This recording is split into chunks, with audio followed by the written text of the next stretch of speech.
राजू एक छोटे से गांव का अनाथ लड़का था। बचपन में ही उसके माता पिता एक दुर्घटना में चल बसे थे। उसके कोई सगा संबंधी नहीं था, इसलिए गांव वालों ने ही उसे जैसे तैसे बड़ा किया।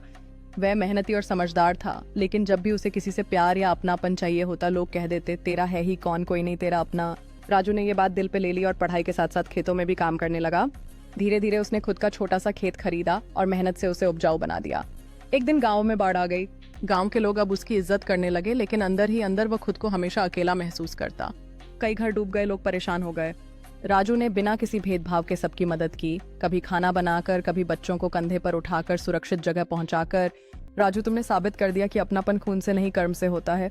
जब संकट टल गया तब गांव के मुखिया ने सबके सामने राजू की तारीफ करते हुए कहा, जिसे हम कहते थे कि उसका कोई नहीं, वही आज हम सबका सबसे बड़ा सहारा बना। यह सुनकर राजू की आंखें भर आईं। उसे पहली बार महसूस हुआ कि अब वो अकेला नहीं है, अब पूरा गांव उसका अपना बन गया था। सीख सच्चा अपनापन जन्म से नहीं, बल्कि अपने कर्म और व्यवहार से पाया जाता है। परग्रही प्रौद्योगिकी मानव विकास को बदल रही है। एक शांत अंधेरी रात में जब पृथ्वी के आकाश में एक चमकदार यूएफओ प्रकट होता है, तब एक छोटे से गांव की कहानी शुरू होती है। गांव वाले उस अद्भुत दृश्य को देख रहे हैं और उनमें से एक छोटी लड़की, जिसका नाम सिया है, वह अत्यधिक जिज्ञासु है। सिया साहस जुटाती है और अपनी हाथ यूएफओ की ओर बढ़ाती है। तभी वहां से एक अदृश्य आकृति प्रकट होती है। परग्रही आकृति सिया को अपने पास बुला रही है और गांव वाले इस अद्भुत पल को देख रहे हैं। उन्हें समझ नहीं आ रहा कि क्या करना चाहिए। जब सिया और परग्रही जीव का हाथ मिलता है तो आसमान में रंग बिरंगी रोशनी का एक तड़कता हुआ नजारा उत्पन्न होता है।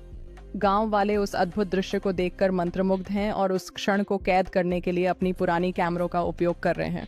सिया का सब कुछ बदलने लगता है, उसकी आंखें चमक उठती हैं और वह उस परग्रही ज्ञान को ग्रहण कर रही है। सिया अब आत्मविश्वास से भरी हुई है और वह गांव वालों की ओर देखकर मुस्कुराती है, जबकि परग्रही जीव धीरे धीरे प्रकाश में गायब होने लगता है। गांव वाले अब सिया के पास आने लगे हैं। उन्हें समझ आ रहा है कि वह इस अनुभव से बदल चुकी है और उनमें नई ऊर्जा है।